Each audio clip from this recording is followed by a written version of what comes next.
Halo, apa kabarnya teman-teman LSPR? Perkenalkan, nama saya Medan Muslimin. Saya merupakan mahasiswa dari Postgraduate Program Batch 17.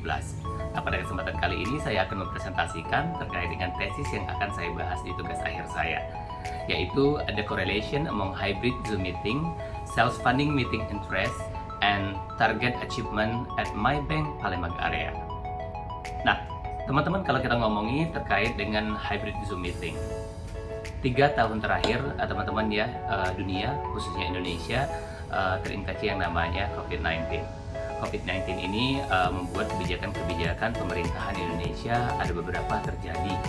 Uh, Pertama kali di-announce oleh our Presiden Pak Joko Widodo, yaitu pada bulan Maret 2022, 2 orang terinfeksi. Sejak itulah kebijakan-kebijakan berubah seperti PSBB dan juga kemudian PPKM. Nah, selain daripada itu, di dunia pekerjaan, tepatnya pada khususnya pada hari ini saya membahas MyBank, yaitu ada perubahan yang sangat signifikan, yaitu cara bekerja, cara beraktivitasnya. Nah, di sini ya teman-teman, dengan adanya pembatasan dari kita berinteraksi dengan teman-teman, maka dari itu ada kebijakan yang namanya work from home.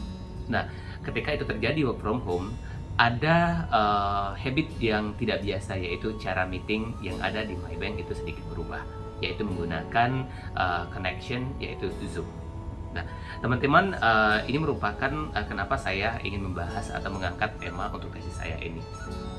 Nanti kita akan melihat dari tesis saya ini sebenarnya apa sih sebenarnya korelasi daripada 3 poin yang saya sampaikan, yang tadi saya utarakan, yaitu hybrid Zoom meeting, kemudian juga meeting interest-nya finding sales person, kemudian juga target achievement itu seperti apa.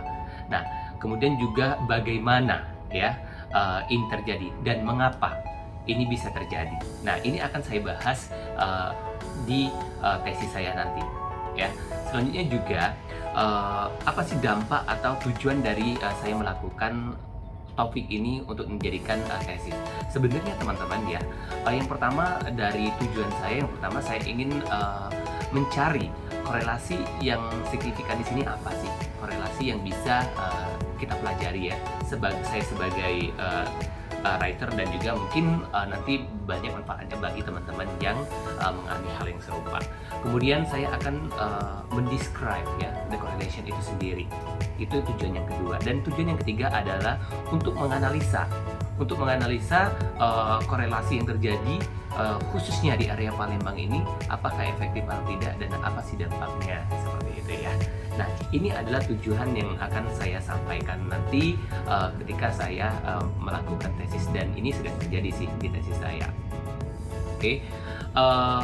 Kemudian ada beberapa literatur yang mungkin akan saya bahas nanti, diantaranya sebenarnya untuk hybrid meeting itu sendiri apa kayak gitu, karena menurut dari Wei Horan Street 2022, hybrid meeting ini adalah meeting yang digunakan oleh secara grup, bukan individu ya, secara grup, in face to face bisa jadi, dan menggunakan alat bantu yaitu connection ya, virtual untuk seluruh peserta yang ada di meeting tersebut.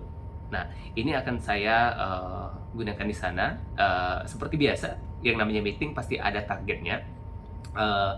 Targetnya itu sendiri apa sih dalam sebuah meeting, karena ada beberapa meeting itu berbeda-beda. Ada yang meeting untuk koordinasi, ada meeting juga untuk monitoring, kemudian ada juga meeting untuk stakeholder dan sebagainya. Nah, nanti ini akan saya bahas di tesis saya, meeting yang ada di MyBank pada khususnya. Tapi I will give you some example of meeting itself ya. Kemudian juga achievement ya. Achievement itu seperti apa sih? Karena kalau kita ketahui achievement itu adalah pencapaian. Nah, pencapaian yang benar-benar sehat itu seperti apa kalau di MyBank nantinya ya. Tapi nanti saya di literature review saya akan saya tampilkan itu menurut dari Adolescence and Youth pada tahun 1998, itu achievement goals refer to the aim and purpose of focus a person achievement behavior. Nah, ini akan saya masukkan di dalam tesis saya nanti. Selain itu juga di dalam sebuah meeting juga pasti adanya komunikasi. Di dalam komunikasi ini kita membutuhkan yang namanya strategi communication. Nah, strategi communication juga akan ada di dalam literature review saya, dan juga bagaimana sih communication yang secara efektif itu seperti apa. Karena di dalam meeting membutuhkan komunikasi, di dalam komunikasi nanti akan ada discussion. Discussion ini bukan hanya dari satu arah, tapi dari seluruh peserta. Dan dari hasil discussion ini akan menghasilkan sebuah hasil. Nah, itu nanti akan saya masukkan di dalam review saya. Nah, strategi communication dan juga discussion ini nanti saya akan sedikit, dikarenakan ini tesis saya berkaitan dengan daerah Palembang, mungkin saya akan masukkan unsur nanti etnik di sana ya, untuk saya juga bahas secara communication-nya ya. Kemudian di sana juga nanti saya akan masukkan juga terkait dengan evaluation in assigning as a systematical object as possible. Nah, jadi di sana juga seperti tadi yang saya sampaikan, tujuan daripada meeting itu kan pasti ada goals-nya, ada achievement-nya. Nah, dan juga dia butuh yang namanya evaluation supaya hasilnya berkesinambungan. Baik jika memang sudah baik, maka kita akan teruskan, tapi tidak, maka kita akan mencari strategi-strategi yang lain. Nah, itu akan saya input juga di dalam tesis saya. Kemudian untuk main konsep tesis saya itu communication in meeting. Seperti kita ketahui bahwasanya meeting secara face to face dengan meeting secara online dengan menggunakan Zoom ini sedikit berbeda. Kita ketahui bahwasanya dalam sebuah meeting ada sender dan juga ada receiver, di mana nanti sebelum itu terjadi ada yang namanya encoder dan juga decoder. Kalau menurut dari Shannon and Warren Weaver pada tahun 1948, bahwasanya communication is model, it is linear and also one way. Nah, di sini teman-teman ya, kita akan membuat clear communication dalam meeting ini supaya apa? Supaya nanti peserta meetingnya ini bisa understand. Nah, itu akan menjadi main konsep saya. Dan untuk supporting konsep saya akan menerapkan namanya konsep in strategi in communication, yang mana di sana nanti ada 3 poin yang perlu saya bahas, yaitu communication strategi, kemudian juga ada human center strategy, dan juga ada internal communication strategy. Nah, it will be my last point of this presentation. Teman-teman semuanya, mungkin ini yang bisa saya sampaikan dalam presentasi saya. Terima kasih banyak atas waktunya.